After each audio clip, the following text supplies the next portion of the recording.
Well, it is a great pleasure to have with us this afternoon Congressman Jim Himes.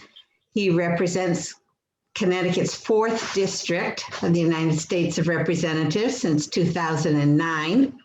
This is his 7th term. He serves as the chair of the National Security, International Development and Monetary Policy Subcommittee of the House Financial Services Committee, and also serves on the House Intelligence Committee, which we really need.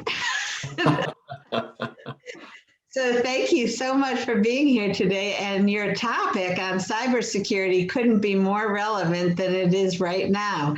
So to you, Congressman Himes.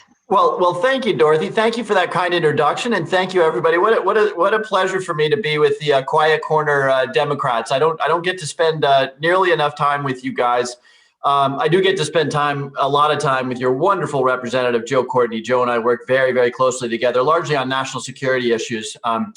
Submarines, which I know are so important to many of your towns and many of you, actually have an intelligence mission. So Joe and I actually are side by side on that and on all sorts of other things. And Joe is really, he's just a wonderful friend. You know, there are not a lot of members of Congress known for their kind of humility, their listening, and their thoughtfulness. We've got some folks that are in some ways the opposite of all that, but Joe is very, very much an exemplar. So you're really lucky to be represented by him, and I'm lucky to count him as a friend.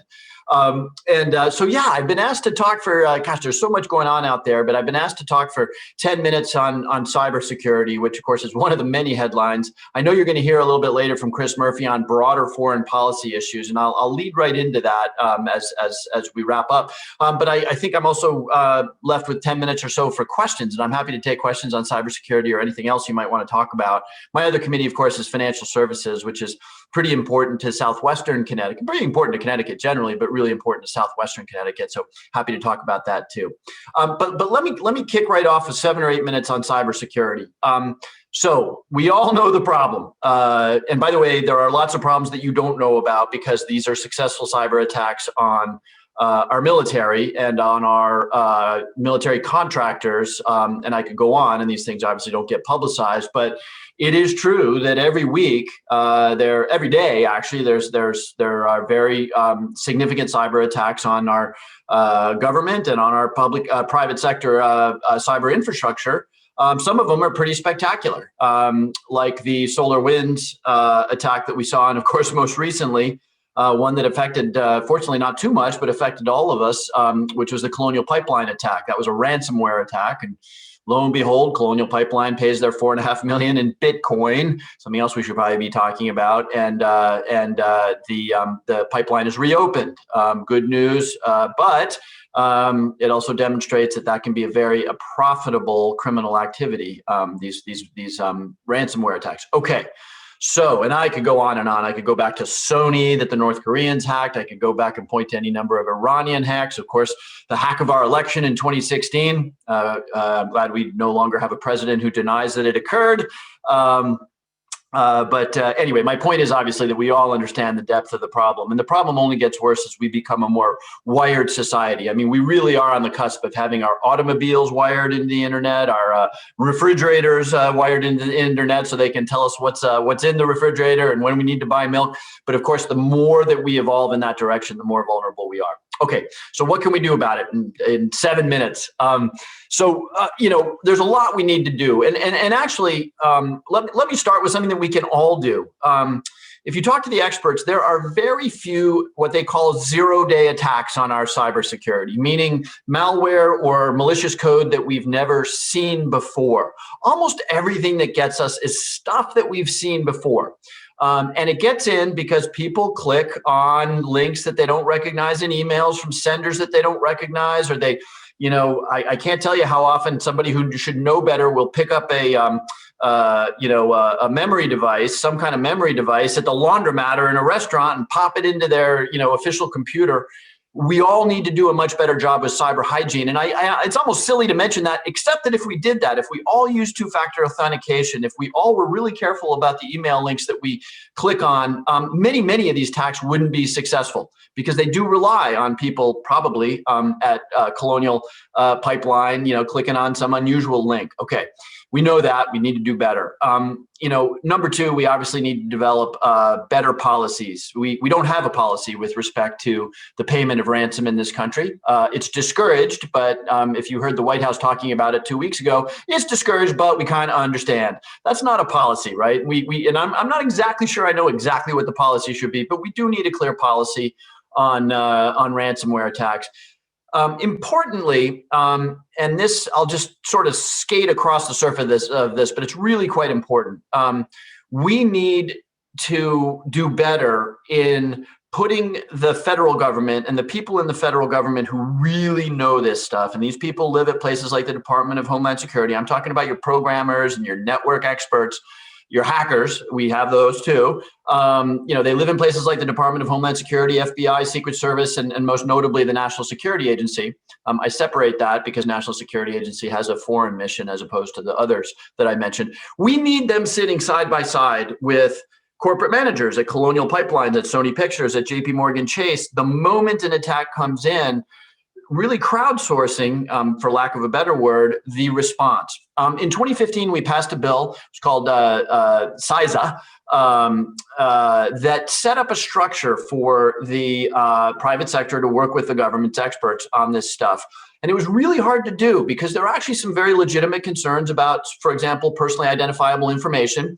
If the phone company gets hacked and there's malware in its billing system, are we comfortable conveying, lots of personal information, your address, your, call records, whatever it might be, to the Department of Homeland Security, healthcare records? There's a very legitimate issue, a privacy issue, that we want to be very careful about information sharing that also results in Americans' private information being conveyed to the federal government. People will have different views of that I don't have time to get into, but that's a challenge, right? But one thing we know is that we need much better partnership. I will tell you from a classified briefing I got, we really didn't know much what was going on. And by we, I mean the federal government.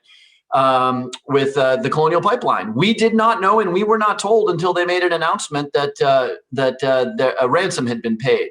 And my understanding was that there was a little bit of working together, but not that much. Look, we need a system that requires companies, certainly those that have critical infrastructure like gasoline lines and power and healthcare, that requires companies to alert the authorities when they have been breached. Look, we do this with airlines, right? When American Airlines has a mechanical issue in flight, they don't have a choice about whether they tell the FAA. They tell the FAA. And it is that kind of sort of essential communication and partnership that we need to develop in the cyber realm. Okay, two last things to wind up my 7 or 8 minutes. Here, I feel very adamantly about this. Particularly when it comes to nation state actors. And a lot of this stuff is Russia. Russia is almost like a vandal in this. They just sort of do this for fun. Their various intelligence agencies, just either do themselves or maybe tolerate. There's some question about whether the Colonial Pipeline attack wasn't at least tolerated by the Russian authorities. We need to establish a deterrence. Okay, now we should have a long conversation about what that looks like because you need to be careful about that. But I told the Obama administration, I told the Trump administration, and most recently I've told the Biden administration that until we start imposing very substantial cost for the Chinese stealing our intellectual property, for the Russians getting into our official computers, for the North Koreans, until we start breaking some of their stuff and imposing a cost, they're going to do it again and again and again. And I said this after 2016 when President Obama sent some 50 Russian diplomats out of the country. That's a slap on the wrist for Vladimir Putin. So just as in the Cold War, we had a system of deterrence that made it really clear that you weren't going to think seriously about a nuclear attack because of the deterrent.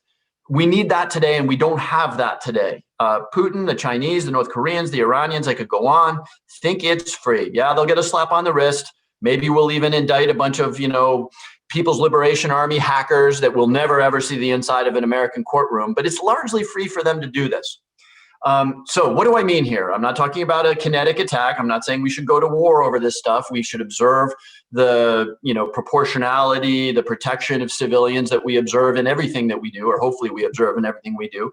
But I'll give you an example of what I'm talking about. We need to find these Colonial Pipeline people and find their cryptocurrency account and empty it. I'm not sure that we can do that, but I bet we could get there. We need to start thinking about, hurting some of the people around. And by hurting, again, let me be very clear here. I'm not talking about physically hurting, but the top 20 oligarchs who support Vladimir Putin. They've got bank accounts, they've got boats registered, they've got planes registered. We could extract a lot more pain and create a deterrent that would ultimately reduce the number of cyber attacks. Last thing I want to say, people were probably a little nervous about that because there's a criticism of that way of thinking, which is that, hey, we're so wired that if we get into that tit for tat, we'll get badly hurt. And I always say, oh, really? We'll get badly hurt? Like what? They might shut down one of our gasoline pipelines. And so my point is, obviously, we're kind of in this world where people feel free to attack us regardless. So yeah, there is a danger that if we get it wrong, we could get into a cycle of retribution. But at the end of the day, we're really good at this stuff. And at the end of the day, I think while we may suffer what we suffered in the last week or so, we would ultimately establish the deterrent we wanted. Last point on cybersecurity. I can't say what I just did without following up and finishing with this. The other thing we're missing is American leadership to establish international norms in cyberspace. We're in a very dangerous world right now where let's imagine that instead of shutting down the Colonial Pipeline, and yeah, it's a little complicated, right? The company shut down the pipeline. It wasn't done by hackers. What if they'd shut down a power grid? And a lot of senior citizens, let's just say 30 senior citizens in Florida had died in a heat wave because they didn't have air conditioning. You now have 30 dead Americans as a result of a cyber attack. What is that? What is that? Is that an act of war? Is that an act of war to be responded to by NSA and Cyber Command, or is it a law enforcement thing? There's not a good answer, and there needs to be a good answer. And most importantly, the Russians and the Chinese and the North Koreans and the Iranians need to understand what our answer is, right? Because right now we're in a world where nobody really knows what the response is, what happens if they go this far. And that's a very dangerous world to be in. I'll remind, and I know I don't need to do this, but people that one of the reasons we stayed safe in the Cold War was because we had agreements with the Soviets. They were our enemies, but we had agreements about the kinds of weapons that would be where. We understood each other's doctrine. We shared what our nuclear doctrine was with the Soviets. We allowed the Soviets, and by the way, we still do this, to fly planes over the Midwest to look at our missile silos, and we did the same in Russia. It was that kind of norms and protocols that was a big part of keeping us safe and out of a nuclear apocalypse back in the Cold War. We need those kinds of agreements. And by the way, some stuff is hard. We're never going to give up breaking into Russian intelligence networks, but we ought to all be able to agree that we're not going to take down each other's hospital networks ever. We ought to agree that in times of peace, we shouldn't get into each other's energy networks. We ought to agree that we all have a problem with rogues like this group that did the Colonial Pipeline. The Iranians aren't exempt from that sort of thing. So there's just a lot of common ground that we need to establish for security, international norms. I sometimes joke, we have the Geneva Convention. It's been around for 100 years. I sometimes joke that it's time for an Geneva Convention where we sort of agree on the basic norms and standards that we will abide by in cyberspace. Okay, that was a little bit more. That was about 10 minutes. Sorry for going over, but delighted to take your questions, thoughts, criticisms, whatever you've got. Thank you, sir. The first question we have is, give me 1 second. Could you talk a little bit about Section 230? You can probably describe what it is better than I could, so I will just drop that on you. Yes, absolutely. We're a little bit tangential to the main topic, which is absolutely fine, but it's a really important question. So Section 230 is a section of an act that provides social media platforms with protection, indemnification against liability for the content that they publish. And the idea was Facebook says, hey, I'm a bulletin board. I'm not the New York Times or the Wall Street Journal. I'm a bulletin board. People put whatever they want on Facebook. So I shouldn't be held responsible for what people put on Facebook. Now, by the way, there are exceptions, right? The law has been changed such that you can't put child trafficking stuff or child pornography or whatever on these platforms. But generally speaking, it says Section 230 says you won't be held responsible for the content of your bulletin board, your social media. Now, at the time, that may have made sense. But now we've learned that it's not a bulletin board. That's not the right metaphor because social media, Facebook, Twitter, etc., they are watching everything you do. and they are showing you what they believe will get you excited. Now, the word excited is a neutral thing. Excited good, excited bad. Either way, what Facebook has found and social media has found is that when you're fired up, excited, you're more engaged with their platform and you spend more time on it. Well, that meant that an awful lot of white supremacists got served an awful lot of QAnon, white supremacists, January 6th, stop the steal stuff.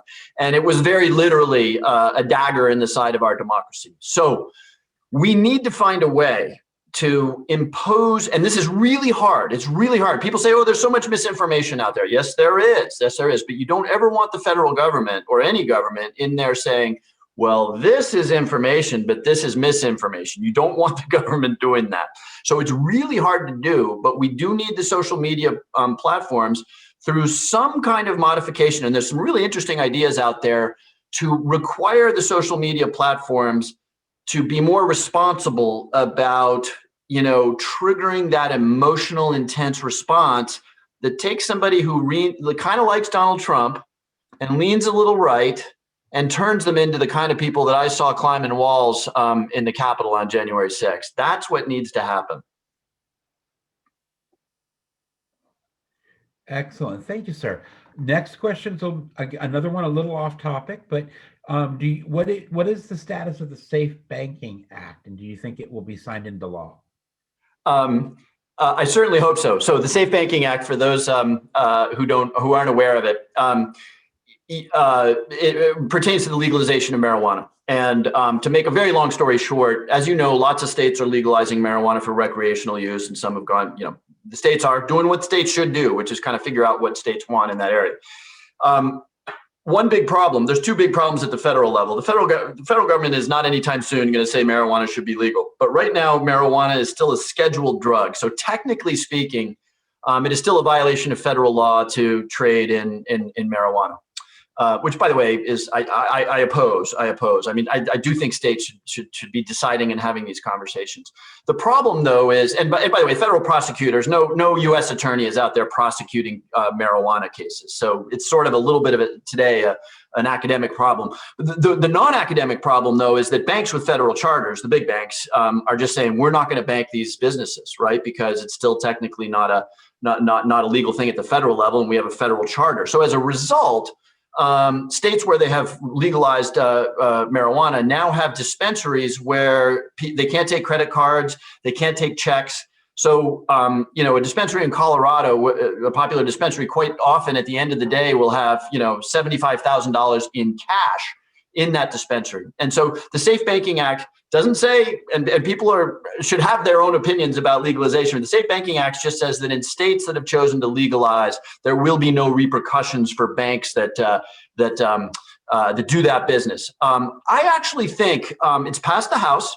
I actually think there's a reasonable chance. I'm always careful saying this about the Senate, but there's a reasonable chance it may pass the Senate. There's a lot of people in the Senate who disapprove of marijuana legalization, but say, hey, it ought to be up to the state. So I support it. I voted for it, and I hope it passes. And I'm going to throw two questions at you at once for our final two questions. The first part of it is, are there things that everyday Americans can do to help bolster our cybersecurity? And the second one is, could you make a comment on Biden's recent executive order on cybersecurity? Sure. Let me start with the second one because it's easier. President Biden did issue an executive order on cybersecurity, which is good. It's good, but it's very limited in its scope. So what I was talking about